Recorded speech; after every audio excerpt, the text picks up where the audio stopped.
Hello and welcome to Enchantment of Eternity's Game of Thrones analysis of Bran Stark's character journey.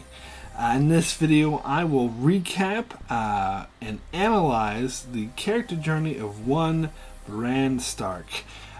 So this video is part of a series of videos where I analyze different character stories from Game of Thrones. In this video I will cover Bran Stark's character journey all the way from Season 1 all the way up to the end of Season 7. So of course, spoiler warning up to that point. Anyway, let's jump right into Mr. Bran Stark. So this is sort of an interesting character. He's kind of a lesser character. I know he's gotten a lot of, his storyline's gotten a lot of criticism because it's been a bit disconnected from the rest of the story a bit more. It's a bit more fantasy-like than most of the other stories in the show. But I do think it's very interesting. I think it is definitely a main factor in the show and how they handle him.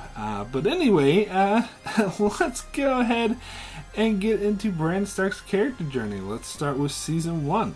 So when we meet Bran Stark in Season 1, he's not the youngest of the Stark children. There's also Rickon, who's a bit younger than he is, but he's quite young, and we see him as a rambunctious child who likes to climb on things. This is where we're first introduced to him, where his mother keeps telling him to stop climbing because it's dangerous. So he's very mobile. He likes to move around and stuff. He's, it's a kid, likes to play and be giddy. But it turns out that his mother was correct, because he was climbing during Jaime and Cersei Lannister's visit, and he climbed in the wrong place and caught them having sex, which is in their brother and sister, and so that's not something they want people to know. So Jaime promptly threw him out the window of a really high height with the intent of killing him. But instead, he survived the fall, but he was put in a coma. And when he woke up eventually, he didn't remember what had happened to him. Now, when I first saw this, I wasn't sure if he was lying, if he did remember seeing Cersei and Jaime, he just didn't want to tell anyone. But I do get the impression from him as the show went on that he generally actually didn't remember what happened. Now, I don't know how his memory of the events would get erased, but whatever. Anyway, while he was paralyzed, this caused a stir with his mother, Catelyn Stark, who sat by his bedside the whole time, and apparently a cutthroat tried to kill him while he was in the coma. They set a fire somewhere in Winterfell to draw Robb and everyone's attention away, and then he went snuck into the room, but Catelyn was still there, and he was like, "You're not supposed to be here," and so she tried to defend him as she tried to kill Bran, and her hands got all bloody. But then the wolf came in, Bran's pet direwolf, Summer. He came in and killed the cutthroat to save Bran's life while he was in the coma. And I'm assuming he was told about this later when he woke up. But by the time he woke up and got out of the coma, his mother had left to go to King's Landing to warn her husband about the plot from the Lannisters. So he kind of felt abandoned, and was very upset that his mother left him because his father was already gone. So when he woke up, both of his parents were gone, but he was his older brother Robb was still there, so he was there looking after him, and he was very upset. He was acting out, and Maester Luwin, the Maester assigned to Winterfell, was mainly looking after Bran. And Luwin points out that Catelyn sat by his side for like months and wouldn't refuse to leave his side when a lot of people tried to get her to leave. So he was kind of being unfair by thinking that she abandoned him. Or this was Luwin's argument anyway. But anyway, so Bran has to deal, when he wakes up, of course, he's paralyzed from the waist down, and he has to deal with a new lifestyle of not being able to use his legs, because, as I just said, he was a very active person who loved to use his legs, loved to run, loved to climb, loved to do horseback riding. So of course he's a bit depressed on having to deal with this new handicap. And then he meets Tyrion Lannister, who to his face calls him a cripple. And when he's tries to say, "I'm not a cripple," then Tyrion retorts, "Well, I'm not a dwarf." But then Tyrion tries to relate to him, saying that he knows what it's like to be disadvantaged in life. So he actually tries to help him, which his brother Robb finds a bit odd, because they see the Lannisters and Tyrion as the enemy, but Tyrion doesn't really care about that. He wants to be helpful. So he gives the people at Winterfell designs to create a saddle that Bran would be able to ride in as a horse, for a horse, even though he's paralyzed. It's like a specialized saddle. So they create that, and Tyrion leaves and goes on his way, and then they create the saddle. And Bran goes out and rides around, has fun, and one day he's riding out with Robb Stark, his older brother, and Theon, and they're attacked by some wildlings, because Bran rides off too far by himself, and he can't fend off the wildlings, but eventually Robb and Theon come and save the day. They kill off the wildlings, except for one woman, who they spare her life, and they take her back as a prisoner. And this woman, her name is Osha, and she becomes a servant of Winterfell, and eventually she forms a relationship with Bran. And Bran, ever since he woke up from his dreams, starts to have visions. He has dreams about a three-eyed raven. He has dreams that he is the three-eyed raven. He has dreams he can see the three-eyed raven. And one time he woke up and he could see. It was like he could see through his wolf's eye. He could see the wolf was walking down the hallway, and he could see through the wolf's eyes walking down the hallway. And when the wolf was staring at him, he could see himself through the wolf's eyes. And he woke up to see the wolf staring at him. So it was sort of hinting at that he had some greater power.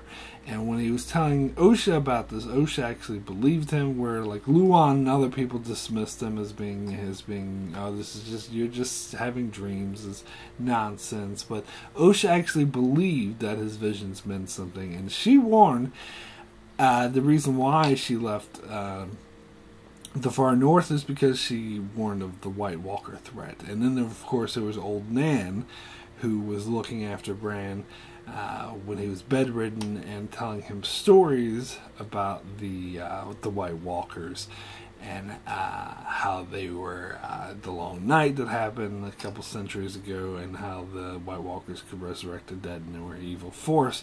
And so Osha's trying to warn him that they are actually a huge force that he should be concerned about.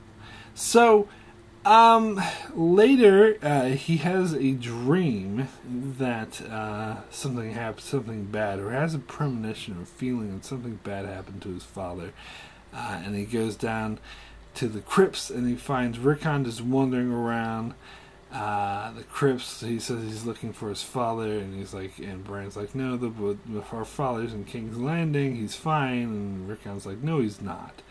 And so then Maester Luwin comes up to him and tells them that their father has been killed, been executed by Joffrey in King's Landing. So they were able to have this weird premonition and predict his father's death. And that is basically Bran Stark's season 1 storyline. Robb Stark, after his father, or before the father's death, Robb goes off to lead an army south to attack the Lannisters, leaving Bran as the Lord of Winterfell. Bran really wanted to go with him, but Robb said there always must be a Stark in Winterfell, so he needs to stay in Winterfell to be the Lord.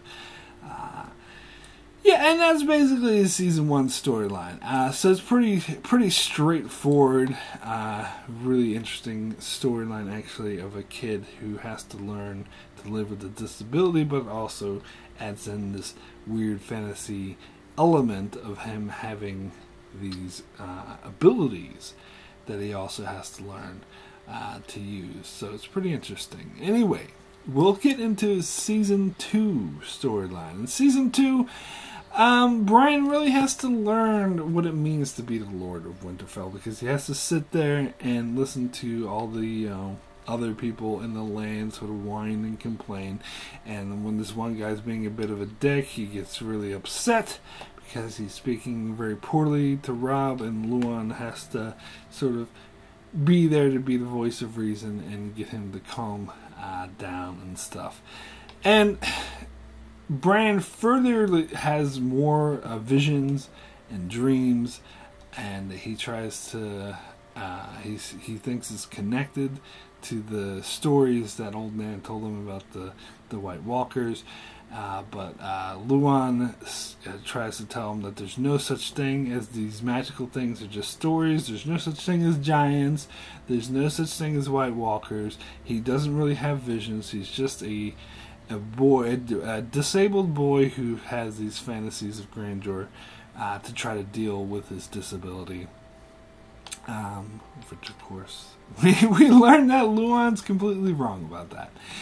But as I said, Osha does totally believe him, and he continues to spend a lot of time with Osha, and then he tells her in particular about a dream that he had, that the ocean came to swallow Winterfell, and that a lot of people there drowned. And so she dismisses that at first as dumb. It's like, the Winterfell is like really inland. There's no way that the ocean can come. That's a silly dream. That's not actually going to happen. But later, Winterfell is attacked by the Ironborn, Theon, who has betrayed House Stark now and has reclaimed his birthright as an Ironborn. Has attacked Winterfell because the Ironborn has declared war in the north, and they're attacking the north. And Theon comes and takes over Winterfell and tells Bran specifically to yield the castle, otherwise a lot of people were going to get hurt. And Bran, of course, feels very betrayed because Theon was like a brother to him. Now all of a sudden he's threatening to kill people, and he's taking over his castle. And Osha decides to give in to Theon and say that she'll support him. And when Bran asks why she's doing that, she says, it's your dream. It's actually coming true, that the ocean has come to swallow Winterfell. And it wasn't a literal ocean, but the ocean was a metaphor for the Ironborn, of course, because the Ironborn are seaborn fighters. So she interpreted it in that way. So, Bran does give in to Theon, but Theon ends up killing Sir Roderick because he's being defiant. Bran yells at Theon not to do it, but he does it anyway. So Bran's not very happy with Theon, and they want to make an escape. So Osha sort of has sex with Theon in order to catch him off guard, and then she kills some of the guards, and she gets Hodor and Rickon and Bran and makes a run for it. Now Hodor, I didn't get much into already, but he was, you would call him a mentally challenged individual who's really huge, a big man, but he can only say one word, Hodor, which is why they call him that. That's not his actual name. But that's what they refer to him, because that's what he says all the time. And he's basically Bran's servant, because he carries him around everywhere, because he's a big guy, can carry Bran on his back, particularly after he got paralyzed. So when Osha makes her escape plan with the boys, she also has Hodor come with them, so Hodor can carry Bran away, so they can travel in that way. Anyway, so they make a run for it, but Theon chases after them with hounds and Ironborn, and so eventually they actually double back and go back to the crypts of Winterfell to hide, thinking because Theon assumed that they ran away, far away from Winterfell, so the last place he looked is right under his nose, which is actually pretty smart. But Theon comes across a farmer who has 2 children, so he actually burns the 2 children alive and brings back the burnt bodies that are unidentified, and says that they are Bran and Rickon Stark to everyone. And Luan in particular freaks out, and everyone freaks out, thinking that Theon killed Bran and Rickon Stark. And apparently this travels wide, so everyone starts to believe this. Even Robb and his mother Catelyn, who are down in the Riverlands in the south, they believe it. They think that they're dead, but really they're hiding in the crypts. Luan soon finds out because he spots Osha lurking about, so he soon finds out that they're in the crypts, and he tells Osha never to tell them about the 2 farm boys who were burnt alive, and so Theon could say they were him. But Bran is awake in the next room and he hears them talking about it, so he knows about it. So he knows all the bad stuff that is happening because of him. So a lot of stuff goes down with Theon. He's surrounded by the northern families who are still there, who want to retake Winterfell, and the Ironborn abandon him. His sister comes and tells him to leave, that they can't support him too far inland, but he refuses to leave. So his own men turn on him and turn him into the northern families, and somehow, I'm a bit confused about this part, but somehow Winterfell gets burned to the ground and everyone gets killed, because I don't know who did it. The Ironborn maybe did this before they turned in, or maybe it was Ramsay Bolton, or who was at this point is Ramsay Snow. Maybe he did it just because he's an asshole. I don't know, but whatever. However it happened, Theon gets turned in to Ramsay Snow, who keeps him as a prisoner, and the rest of the Ironborn who turned on Theon, Ramsay thinks by killing them, and of course because that's the kind of guy he is. But whatever happened, Winterfell is burned to the ground, so Bran and Rickon, Osha, and Hodor leave the crypts to find everyone dead, and Winterfell is burnt to the ground, and they find Luan out by the weirwood tree, who's been stabbed and he's dying. And of course this is a very tragic moment for Bran, who doesn't want Luan to die because he was a mentor, a teacher. And as they leave, Luan tells Osha to finish the job, to kill him, because he knows that he's going to die anyway, so she does. And so they head north to Castle Black, to where Bran's half-brother Jon Snow is, to try to meet up with him. And that is the end of his Season 2 storyline. So, Season 2, yeah, much more sort of exciting for Bran. It is a much more tragic story for Bran.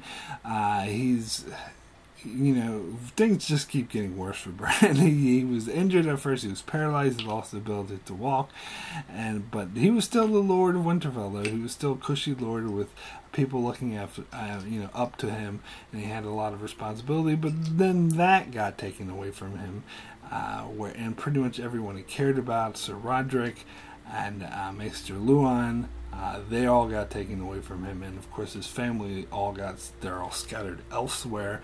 His father's dead, his brother and mother are down south fighting a war, and his sisters are somewhere in the Lannisters' capture, and his half-brother's up in the Night's Watch fighting the White Walkers. So he's really got no one except for his little brother and Osha to look after him. So it's quite a rough journey for him. Anyway, let's get into Season 3. So in Season 3, on their way up north to Castle Black, they run into two, I guess you call them teenagers, around Bran's age, Jojen and Mira Reed. House Reed is bannermen from the Starks from further south in the north. Yeah.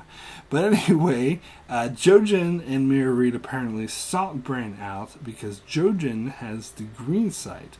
So he has visions and this sort of magical ability.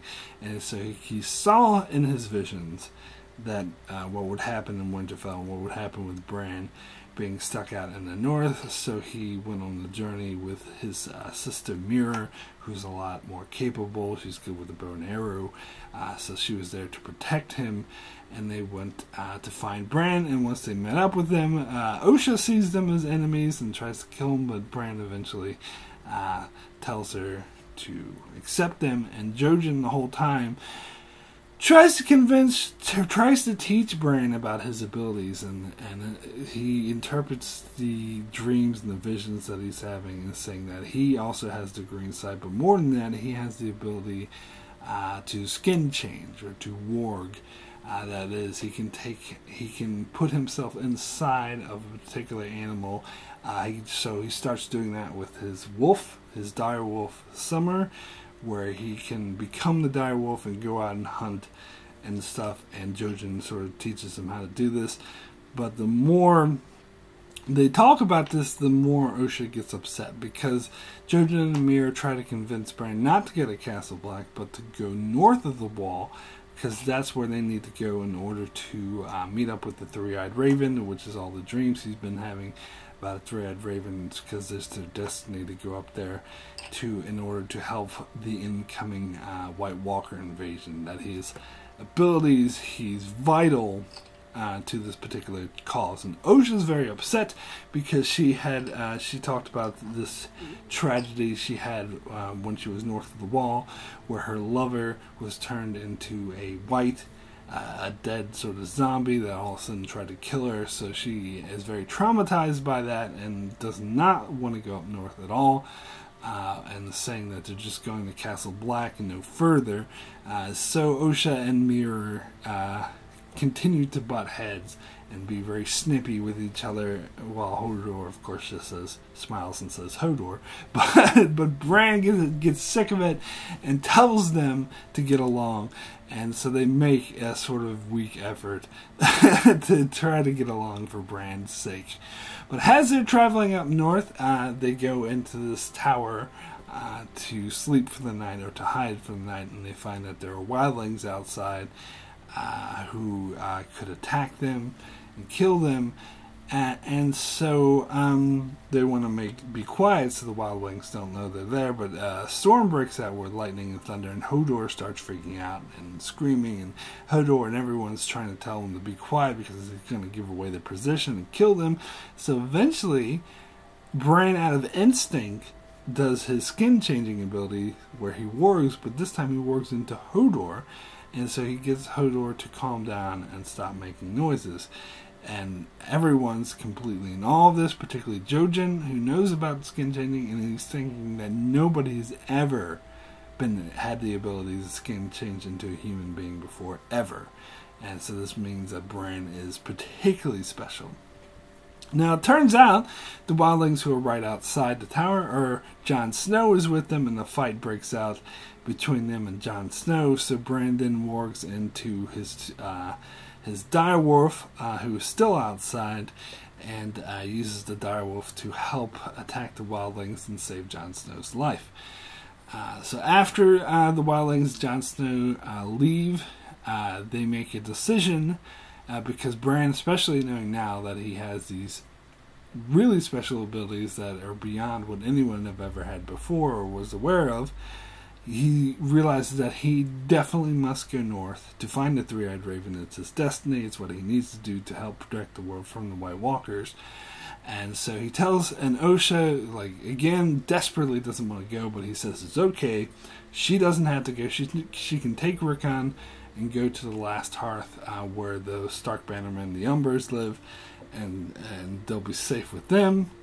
And so, but Jojen, Bran, Mira, and Hodor, and of course his direwolf Summer, will continue up north to find the Three-Eyed Raven. So, Bran, Jojen, Mira, and Hodor go to a castle, an old unused castle at the wall, to try to get north of the wall. And while they spend the night there, they run into Samwell Tarly and Gilly. So Samwell Tarly is another member of the Night's Watch who's apparently really good friends with his brother Jon Snow. And so when Samwell sees him and sees that he's paralyzed, he realizes who he is immediately, even though Bran tries to lie.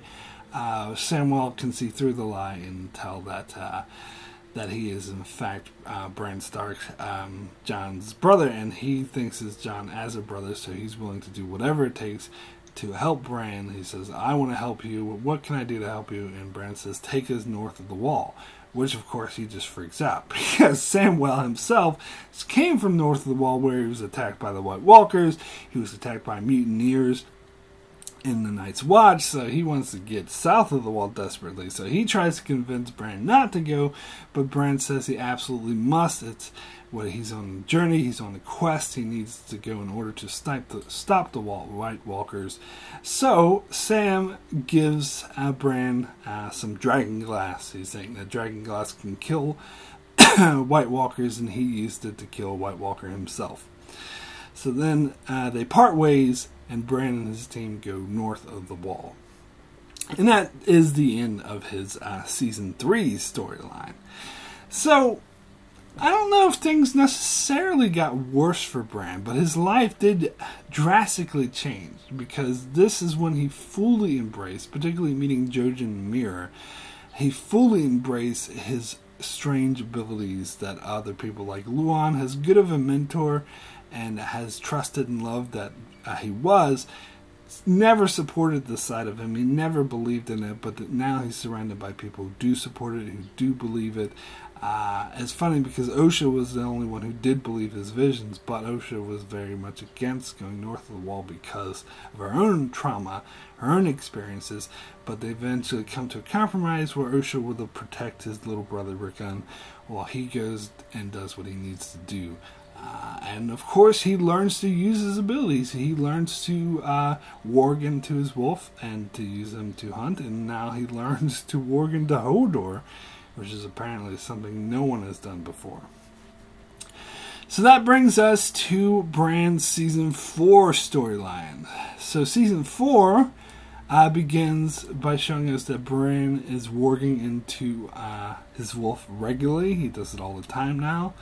He does it to hunt, and that he and the others are on their way up north.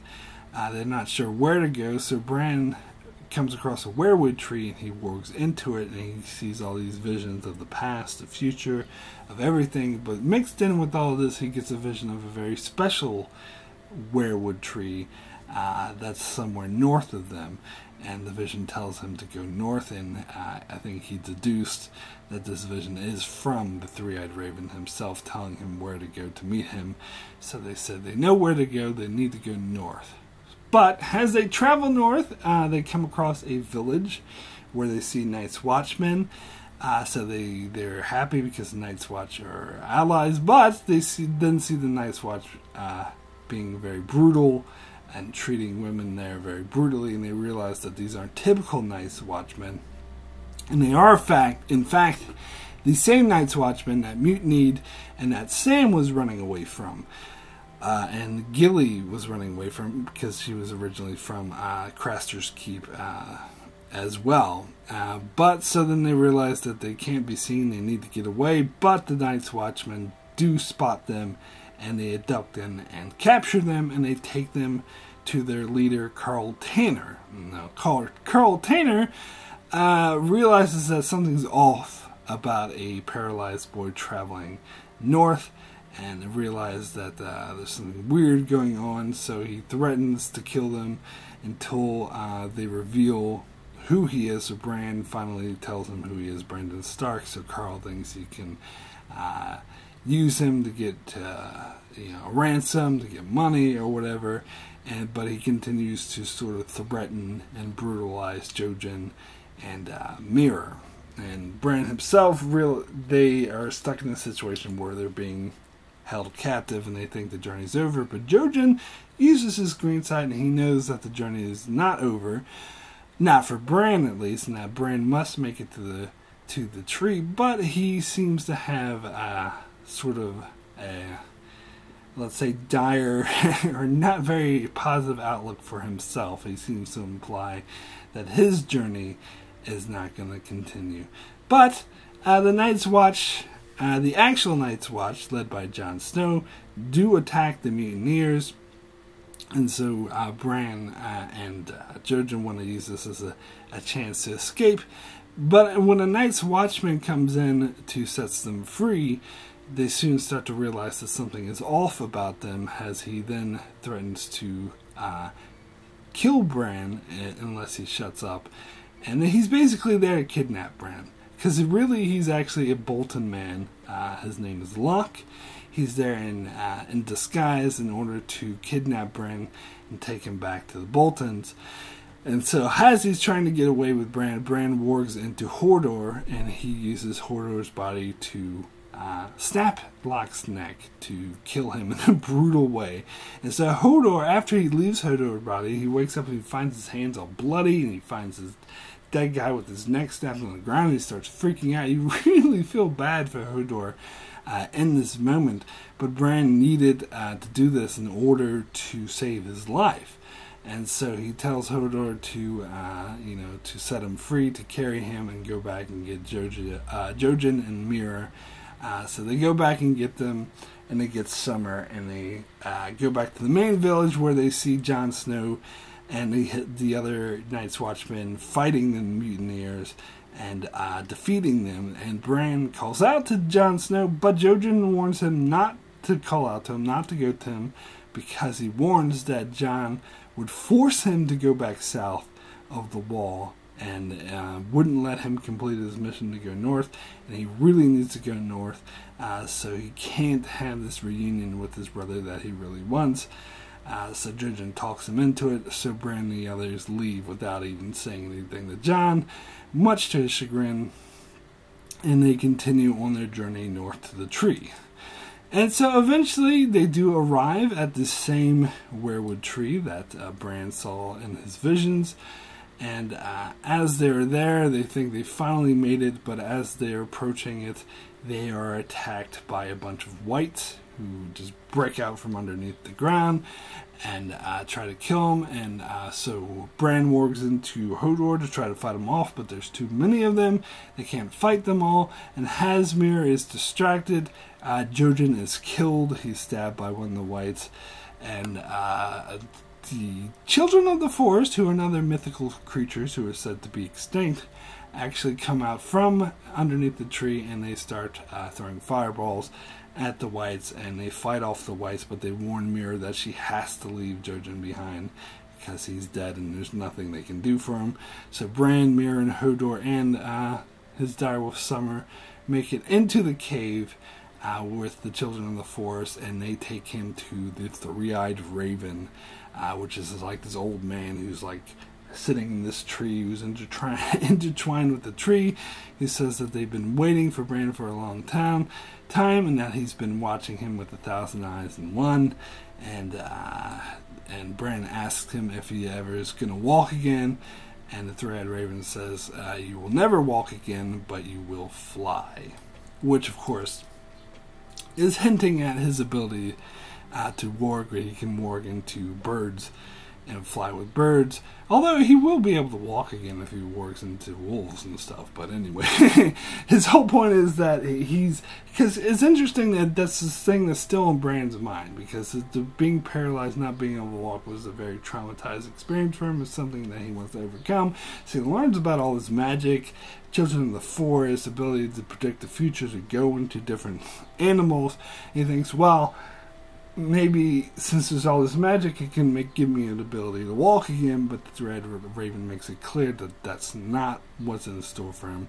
That he is more in store for him is his working abilities, his abilities to see the past, the future, and to go into different animals, and that he's going to teach him how to do all these things. And so that is the season 4 storyline. And again, things just keep not going well for Bran. They have that traumatic experience of being captured by Carl Tanner, and once they got out of it, they had to deal with Jojen, being killed, which is very traumatic for Mir, who was basically just there to protect Jojen. Like, it was Jojen's mission, his purpose in life, to get Bran to the Three-Eyed Raven. In fact, Jojen knew that he was going to die, because he has green sight, he has vision, he knew he was going to die, and so he purposely sacrificed himself so that Bran would make it to the wall.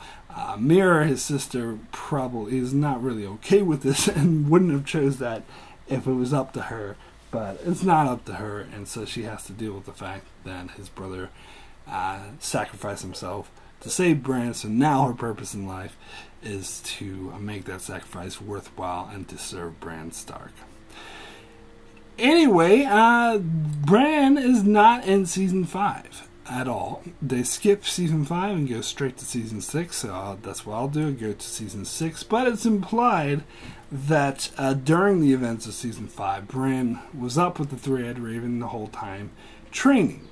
So that we finally come back to Bran. He's a bit more advanced. He knows more about how to use the green sight and how to warg, because he's been training for basically a year with the Three-Eyed Raven. Plus, he looks a lot older now. So it's implied he's been up there for a year training with the Three-Eyed Raven. And when we first see him, he's in the past with the Three-Eyed Raven. Now, I think it's implied that he actually is in the past. These aren't just visions of the past.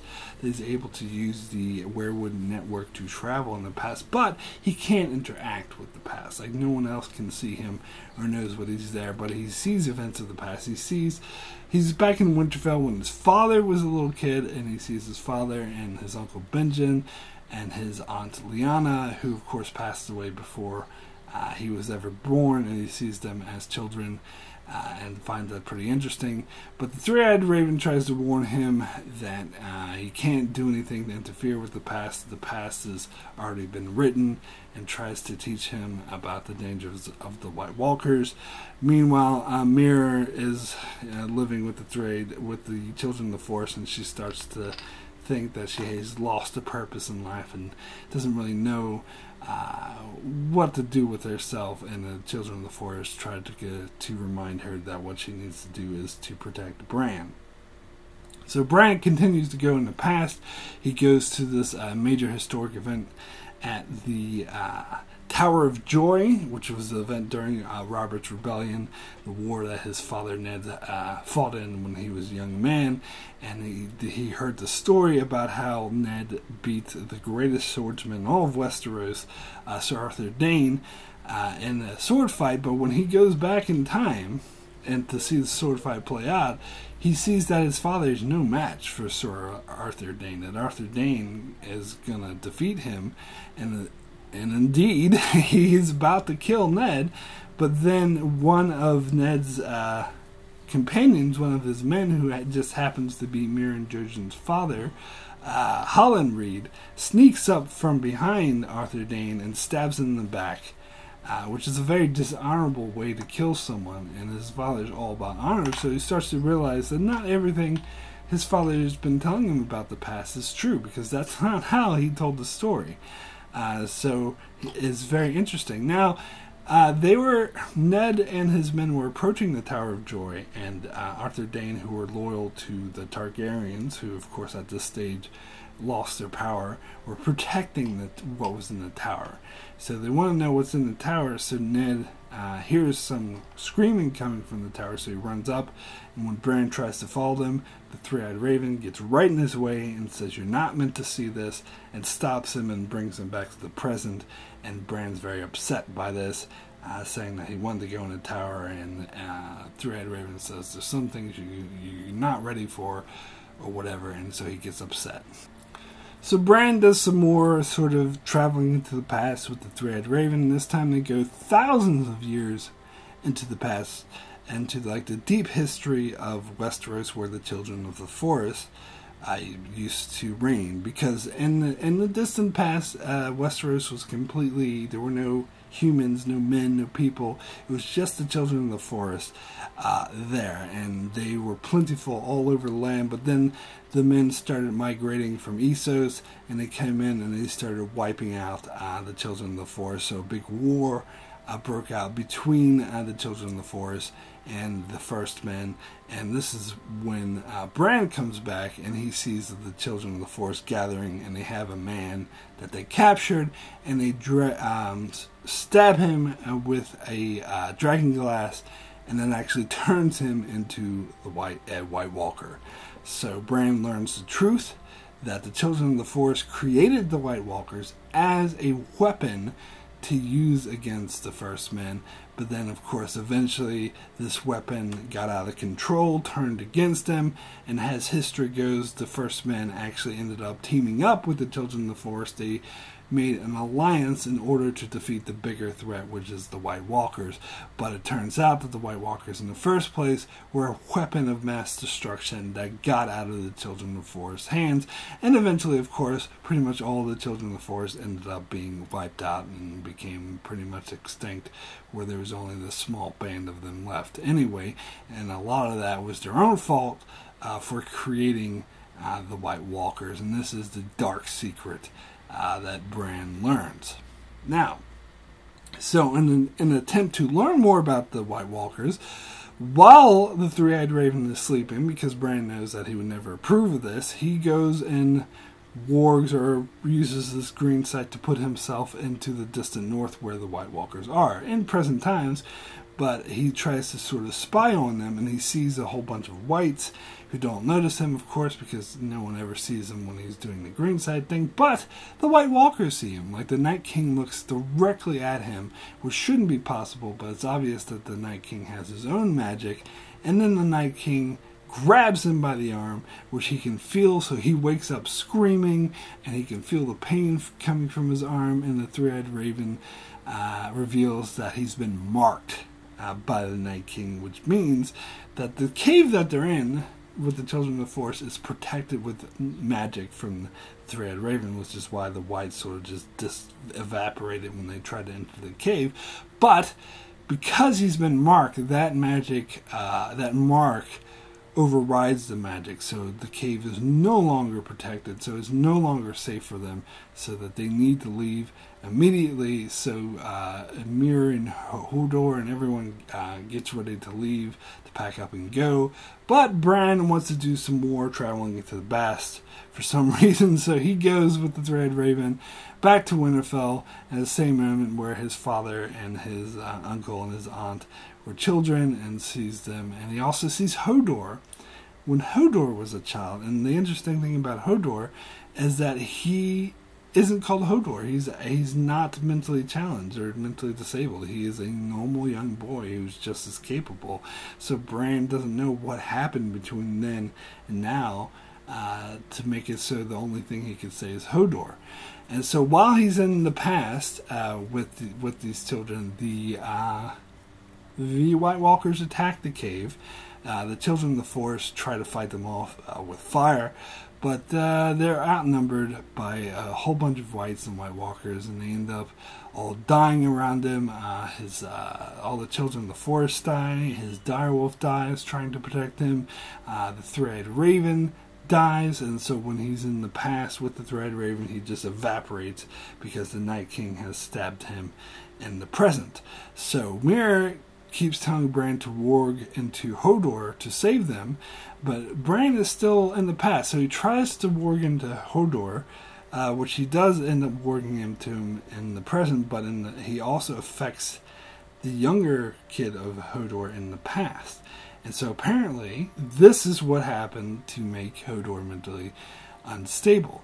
And so as they're running away, they manage to run out. Mir managed to drag Bran out the door to run away from the whites, but Hodor, she keeps yelling at Hodor to hold the door because he has to keep the door shut to keep all the whites out, otherwise they'll kill them all. So Hodor has to sacrifice himself in order to save Mir and Bran so they can get away, and the whole time Mir is screaming at him to hold the door.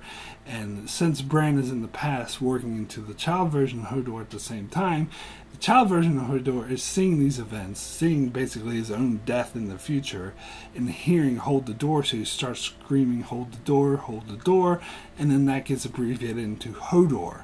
And so you find out that that's why he always said Hodor all the time, is because as a child he saw a vision of his future self getting killed while someone screamed, "Hold the door," and that's what Hodor meant. Quite brilliant and quite tragic and really messed up. It makes you wonder what kind of person Bran is, that he did this to Hodor. He messed him up. He left him to die. Everyone else sacrificed himself to save Bran. So, after that huge revelation, Mira and Bran are not in the clear. They're still being chased by a bunch of whites. But thankfully, someone comes up and saves them. They burn all the whites, and bring him to safety. Some hooded figure riding a horse, who turns out to be none other than Bran's uncle, Benjen, who was just seeing it in the past as a child. And his uncle was a member of the Night's Watch who went missing during the events of Season 1. No one knows whatever happened to him, but he explains that he was killed, attacked by whites, and he was dying, and the children of the forest found him and used the dragon glass, drove it through his heart in order to save him. But he's basically kind of an undead version of himself now. He's not the same as a white, because he is not a tool of the White Walkers over the Night King. He serves the children of the forest and the Three-Eyed Raven, but he's so he's something different. But he's still kind of undead. He can't return south with Bran because he's not who he used to be. But he's there to protect Bran and Mira, and so he escorts them close to the wall, and then leaves them and says they can travel south of the wall now. But Bran thinks that there's one more thing to do before he returns south of the wall, so he finds a weirwood tree and he wargs into it, and this time he goes back into the past to the Tower of Joy, and this time he follows his father into the tower, and he sees that his aunt Lyanna is there, and that she's giving birth, and that she dies giving birth to a baby. But before she dies, she makes Ned swear to protect this baby, because the child is in fact the child of the son of Rhaegar Targaryen, who of course is a sworn enemy of Robert Baratheon, who's killing all of the Targaryen children. And so she knows that if it's known that this is Rhaegar's son, that he would not be safe, and so she makes Ned promise to protect the child and look after him, and then she dies, and so Ned, of course, does protect his child by saying it's his bastard son. So we find out, it's a big revelation, that Bran's half-brother, Jon, isn't in fact his half-brother at all. It's his cousin, is actually the son of his aunt Lyanna and Rhaegar Targaryen. And Ned lied and said it was his bastard in order to keep him alive. So it was a huge revelation for Bran to find this out. And that is the end of Bran's Season 6 storyline. So, arguably one of the most strongest years for Bran, is one of the most exciting. We get a lot of huge revelations that get into the whole history of the White Walkers, the history of the lore that involves the show, where we learned that the Children of the Forest created them as a weapon against the First Men, but then eventually they became out of control, so they had to team up with the First Men, and now they're sort of dealing with the consequences, and now they're trying to help the Three-Eyed Raven, help Bran to defeat the return of the Night King and the return of the White Walkers. And because of Bran's folly, his mistakes, the Three-Eyed Raven is killed, so it's now up to Bran to be the Three-Eyed Raven. And Benjen even said at one point that you are the Three-Eyed Raven now. And this is when Bran sort of starts becoming unfeeling, and it makes Bran a really complex character, because it's not a stereotypical hero good guy type, because he's done a lot of wicked things. Like he's warred into Hodor, used his body against his will to kill people, which was very traumatizing to Hodor, and eventually he just used Hodor he just killed him off, forced him to sacrifice himself to save Bran, while at the same time you find out he was responsible for traumatizing and making him mentally challenged in the first place. Back when he was a child, so he ruined his entire life. So it makes you question the type of person that Bran is. Is he an asshole? He's not really a good guy, but that's awesome complexity storytelling. It's not your simple hero, I'm off to save the day and be the good guy. It's telling a lot more morally gray complex, that this is what he needs to do in order to protect humanity from the White Walkers, and if he needs to do these awful things in order to save all of humanity, then that's what he needs to do. So it's very complex, very dark, very tragic story. I love it. Anyway, we then come to Bran's Season 7 storyline. So Bran and Mir approach the Castle Black from the north in order to get south of the wall, and they run into the current Lord Commander of the Night's Watch, which is Dolorous Ed, who is a good friend of Jon, and Bran tells Ed about things that he couldn't possibly know, so Ed lets him in. And so then Bran and Mir travel south to Winterfell. Now at this stage, Winterfell has been reclaimed by Jon Snow, his brother Jon, or cousin Jon as he now knows, and his sister Sansa Stark, who have retaken Winterfell for the Starks. But Jon, by the time Bran arrives, Jon is not there because he's left to secure an alliance with Daenerys Targaryen. So he, in fact, instead runs into Sansa, who's very happy to see him, but Bran is very sort of unfeeling. And it's then revealed that Bran has been changed by becoming the Three-Eyed Raven. He no longer... He's really emotionless. He no longer has feelings. And Mira tells Bran that she's leaving to go back south to be with her family. And when she says this, Bran's just like, okay, thank you. And Mira is very upset. She's like, my brother sacrificed himself to save you. I gave up my life. I did all this, and all you have to say is thank you. And then she calls him Bran, and he says, I'm not Bran. I'm not really Bran anymore. I'm something else now. And it's made it clear that he's like kind of this unfeeling robot, weird creature thing, and he's been so drastically changed.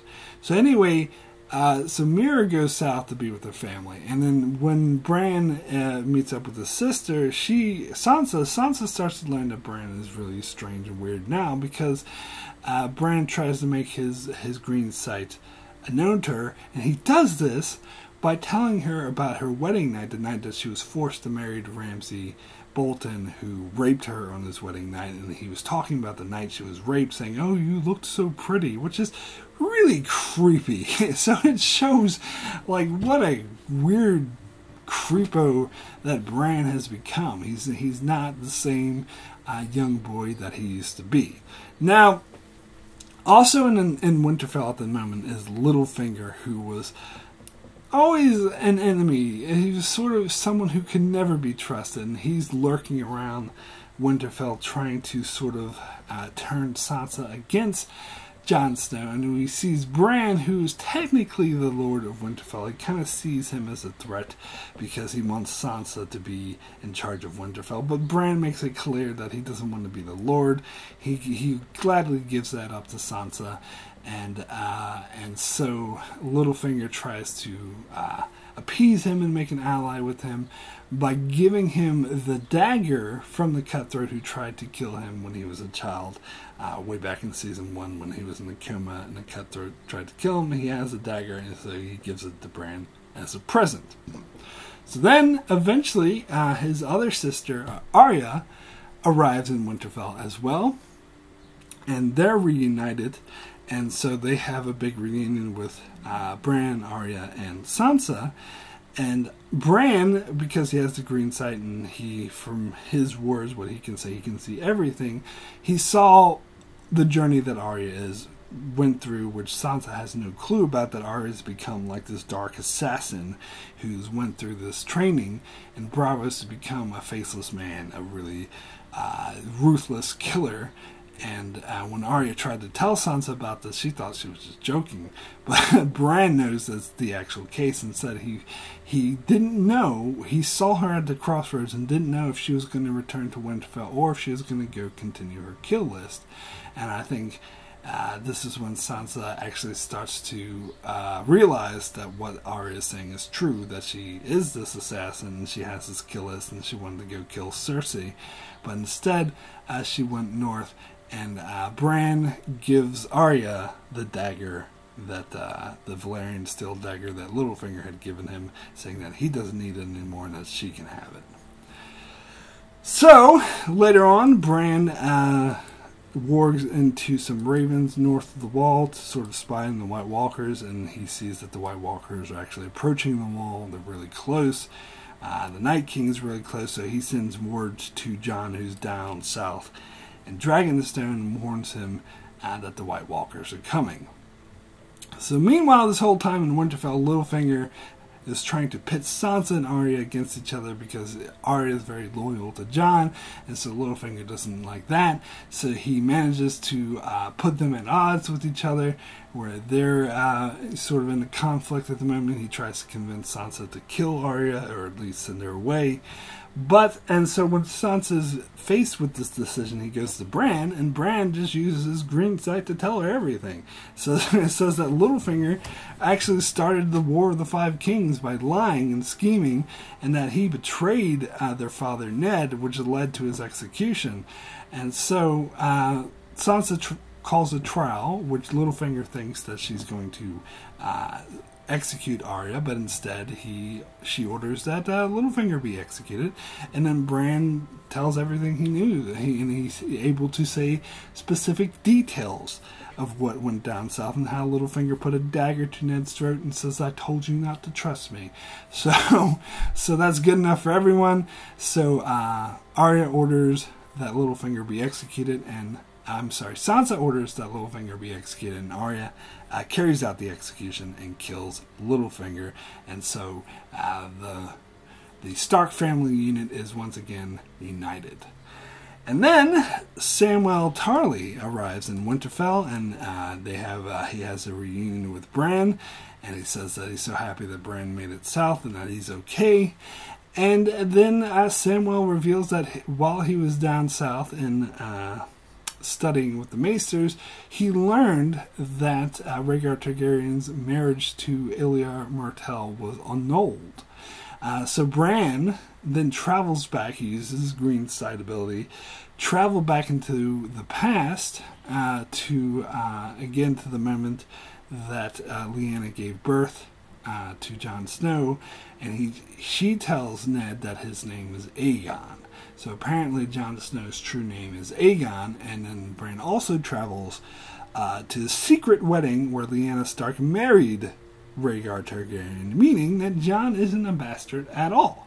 That he's in fact the legitimate son of Rhaegar Targaryen, making him the legitimate heir to the Iron Throne. Well, depending on how you look at it, I don't know. And he and Sam say, oh, the War of the Five Kings was all a lie, because everyone thought that Rhaegar Targaryen raped and kidnapped Lyanna Stark, but it turned out they were actually in love with each other, and they ran and got married in secret, although Lyanna was still promised to marry Robert Baratheon, and Rhaegar, regardless of any annulment, was technically married to Ilya Martell, so even an annulment would be an insult to House Martell, and the fact that she ran off with Rhaegar when she's supposed to marry Robert Baratheon is an insult to the Baratheons and the Starks, but whatever. You know, let's just conveniently overlook that because this is season 7. Anyway, I tried to keep my criticism out of it, but it's hard to at this part. But anyway, that is it. That is the point we're up to now with Bran Stark's character story. Interesting turn for Bran. I don't know. I personally not a huge fan of Bran's Season 7 storyline, but that's just me, because I think his transition into Bran Bot 3000, as some people call him, as this unfeeling, unnerving thing. And plus he says at one point that he sees everything, and yet he couldn't predict the movements of the White Walkers and how they managed to turn a dragon into white and take down the wall. But he didn't see any of that, but whatever.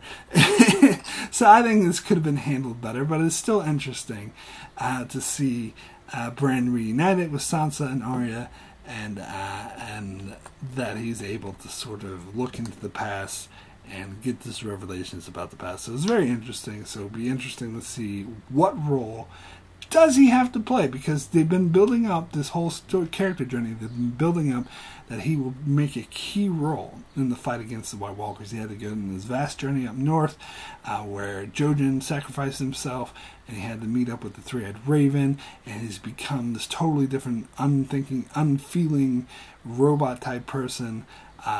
So he basically sacrificed his own personality in result of this. So what is going to be the end result? Is he gonna make a huge difference in the battle for the White Walkers and defeating the Night King? And what further sacrifices will he have to make? So that's all very interesting things to think about coming into Season 8. So it'll be interesting to see where they go from there. Anyway, that is it for my analysis of Bran Stark's character journey. Thank you so much for watching. I'll be back in roughly a month with another character journey analysis for a different character for Game of Thrones, which I think I have 2 more of these coming, because I'm going to continue up until April, right before Season 8 starts. But once Season 8 starts, of course, I'll stop doing these. So I just have 2 more to go left in the series. So be sure to check that out. Also check out my channel as I continue to cover many other shows like Star Trek, Lost, The Expanse, and more. So be sure to subscribe so you can keep up with all of that. And thanks a lot for watching.